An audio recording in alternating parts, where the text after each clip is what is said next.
let's consider what is alarming.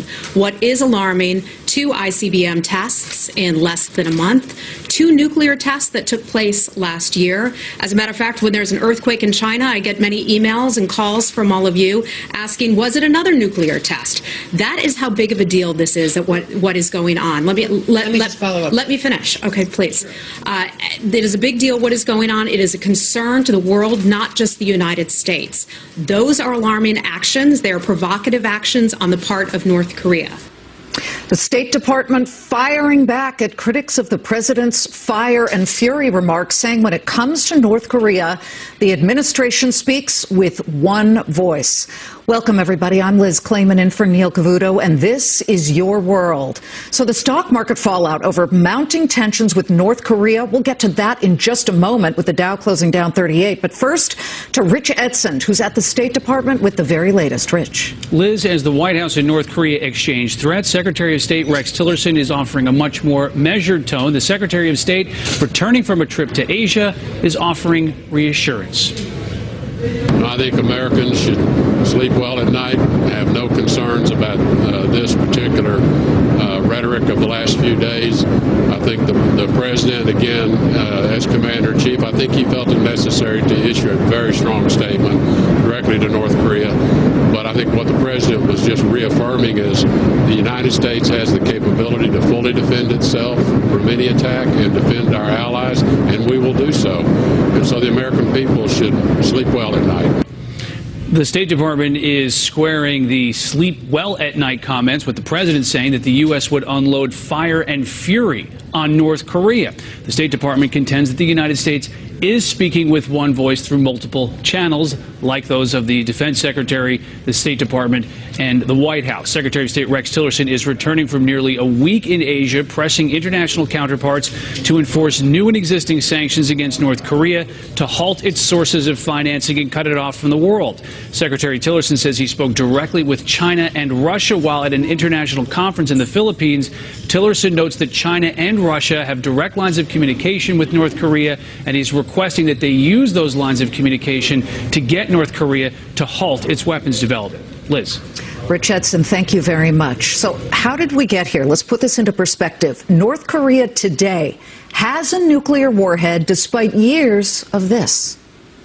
This is a good deal for the United States. North Korea will freeze and then dismantle its nuclear program. If North Korea makes the wrong choices, the United States and our partners in the six-party talks will respond accordingly. North Korea was reminded that any provocation or aggression will be met by a strong, united response. It's a crucial step toward drawing North Korea into the global community. Multilateral diplomacy is the best way to peacefully solve the nuclear issue with North Korea. North Korea's nuclear and ballistic missile programs pose a grave threat to the peace and security of the world, and I strongly condemn their reckless action. Former commander of the USS Cole, Kirk Lippold, says this new threat is the result of 30 years of failed policies. So what should we do now? Commander, we just showed people years and years, multiple moments where there was sort of this very soft talk or very, I guess, calm talk, but it's still a war of words. Yet how much has it changed with what President Trump said yesterday? Well, I think there's been a fundamental shift. What you've heard over the last 30 years is administration after administration on both sides attempt through diplomatic and policy means to get North Korea to give up their nuclear program, to stop the pursuit of a nuclear weapon. And when you draw the bottom line, each of them has failed. We are now living in the United States with the threat in the next few months to within a year of a nuclear weapon being targeted at the west coast of the United States by a nation that wants to use it. It's the same as Israel putting it up with Iran.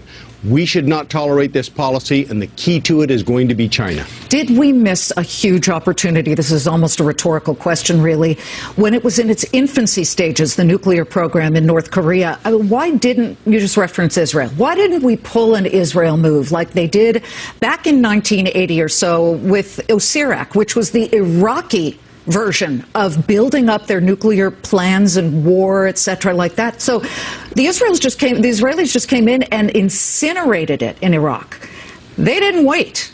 Did we miss a key window through all those years? I think perhaps we did. I think that the United States, just like with terrorism and al-Qaeda, we're allowing the threat to build and build. And at this point in time, the United States needs to stop, take a look. And even though the president is using inflammatory language that, quite frankly, he should turn over to others to use, now is the time for concrete actions. I think we take a look at China. They're the ones that have aided and abetted North Korea to have this nuclear weapon and ICBM program because they've supported them economically, financially, technically, with industries that allow the trucks that the ICBMs launch from. So quite frankly, they're the key, and that's why we need to develop an in-depth, comprehensive set of sanctions that is targeting the Chinese people, because they're the ones that are allowing this to happen. The government is allowing it to happen, and we quite frankly can't afford to sit and wait for that targeting to occur here. Yeah, the Chinese do not want an influx of refugees from North Korea, nor do they want a combined Korea that would be friendlier, certainly, and have a better bond with the United States than with China. But I want to bring up something that Neil Cavuto asked of General Kelly back when he was running the NSA, the Department of Homeland Security, rather. And listen to it, and then I'll ask for your response here about what has really changed. Almost any provocative action he would take, guaranteeing a U.S. response, or even anything as threatening as launching a weapon on anyone, would mean his own certain demise, as well as most of this country and the peninsula. What do you say to that?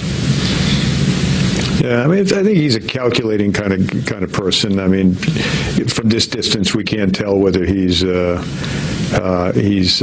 or not. I'd make my assumption that he's certainly self-centered, very, very interested in his own survival. But you know, it's just like in the Cold War, when a country has a deliverable nuke, that changes how you deal with them, changes the equation. And how about the fact, Commander, that he has come out, Kim Jong-un, with a direct threat to Guam? And of course, Guam is a U.S. territory.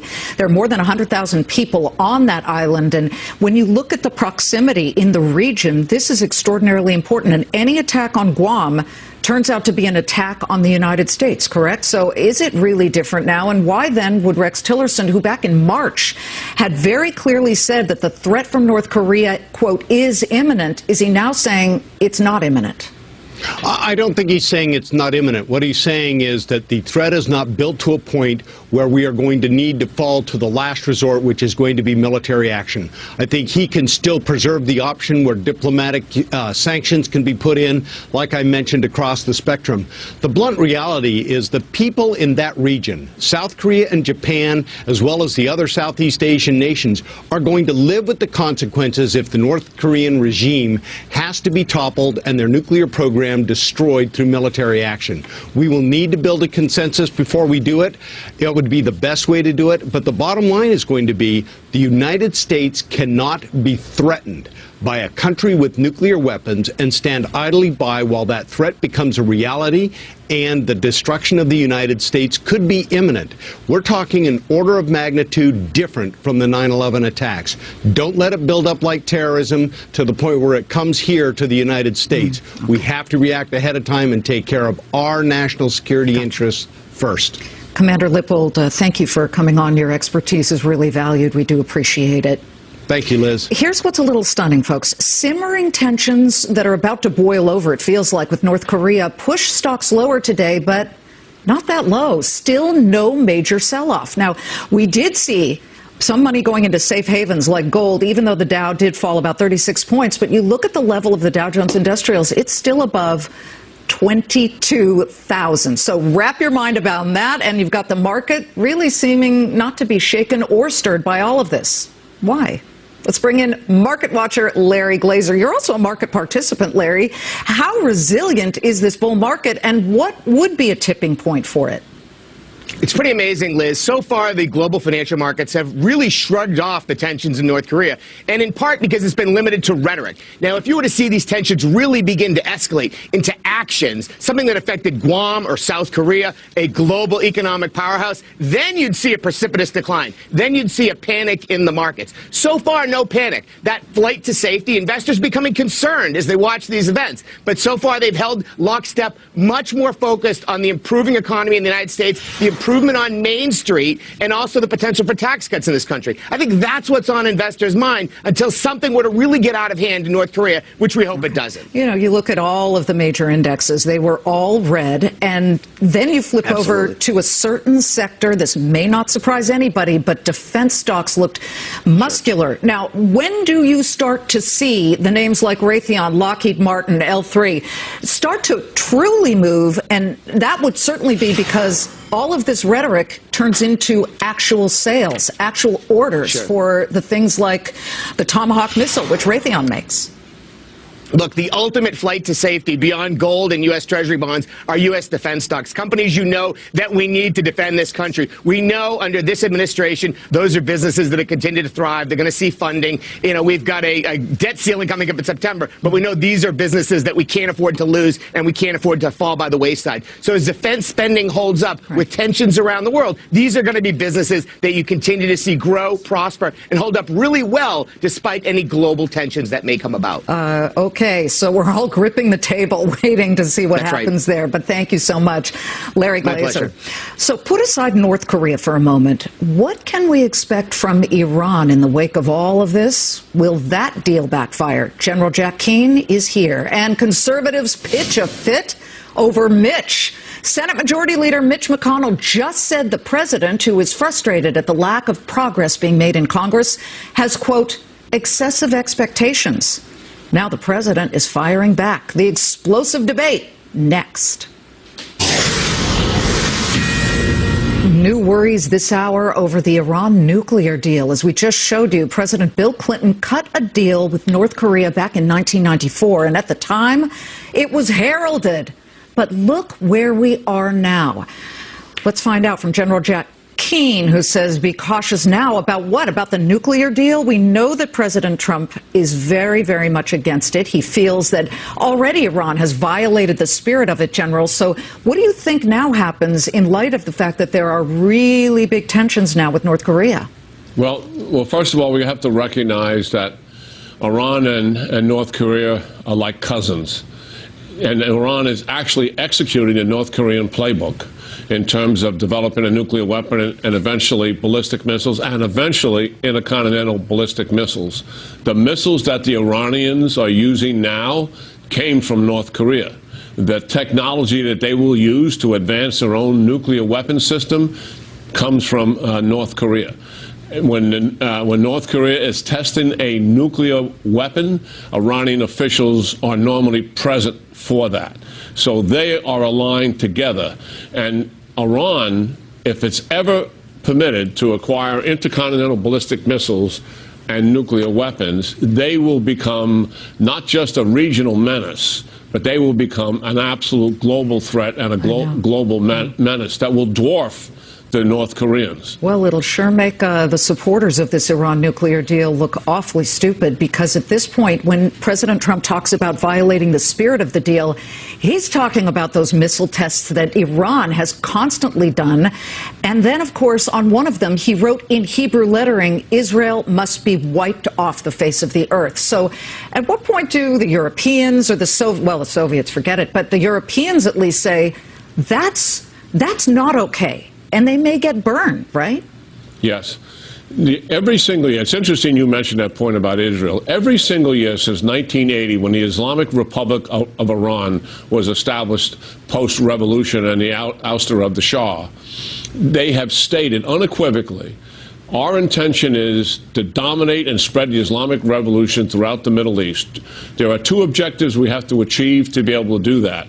One is drive the United States out of the Middle East, and that's when they began killing us and blowing up our embassies and our barracks and killing our soldiers and civilians in 1980 on, 35 plus years of that. Secondly, and every single year they mention what you just mentioned, that our objective is also to destroy the state of Israel. Yeah, us and Israel. It's ridiculous. And then it makes me wonder, and you'd be a really perfect person to ask, are we on the path to war with either one of these nations? And if so, what would you do to get us off that path and diverted? Well, first of all, this is obviously, as we've been talking about for weeks, with North Korea, is a very dangerous situation, and certainly war is a possibility. I do think this country will be able to avoid that. And the reason for that is that this very aggressive policy that North Korea has, and unequivocally, I'll tell you, supported by China, is because of the Obama administration. They believed that the United States had really pulled back from the world, and they were going to be able to have their way throughout Asia and the Western Pacific and throughout the the Korean Peninsula. But the reality is they did not count on the Trump administration. Now they are dealing with the reality of a different president who's asserting American leadership in the world again, reassuring our allies, and is willing to stand up for our values, our national interest, and our allies. And that is where we are. And I believe as we move closer and closer to this crisis and it gets more dangerous, the Trump administration will eventually, they're holding back right now because they want China to help, but I believe they will unload on China at some point. Well, talk softly, but carry a big stick right now. It's talk loudly, and we'll have to wait to see the big stick. And carry a big stick. Yeah, both. I guess the two can go together. Thank you, General Jack Keane. Good talking, Liz. With all of this happening, Congress hightailed it out of Washington without dealing with many issues, but perhaps very importantly, the health care fix. Now, Senate Majority Leader Mitch McConnell says critics have too many expectations. Really? And now we've got another leak from the special counsel probing Team Trump on Russia. Are these leaks damaging the entire process? Part of the reason I think that the storyline is that we haven't done much is because, in part, the president and others have set these early timelines about things need to be done by a certain point. Now, our new president had, of course, not been in this line of work before, and I think had excessive expectations about how quickly things happen. That phrase, excessive expectations of Congress. I don't know how that sits with you, but President Trump fired back. Fox Business's Blake Berman has the very latest. Blake.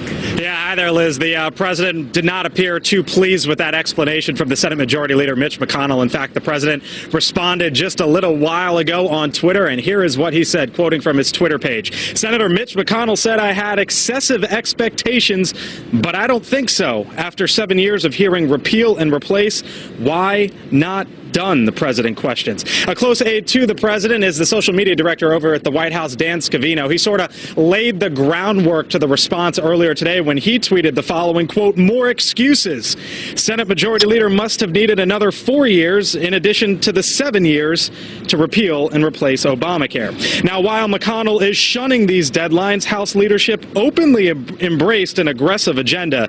Take a listen here to what McConnell said about that agenda, which includes health care, at a Republican retreat in the first week of the new Trump administration. What the Speaker has done, which I entirely concur with and the administration's on board with, is to lay out a game plan through the August recess of what we want to try to accomplish. And for myself, I intend to stick to the plan and make as much progress as we can. Now, Liz, I should mention that we did reach out to McConnell's office a little while ago to see if they had any response to the president's tweet from this afternoon. They did not add anything to the senator's statements in the recent days.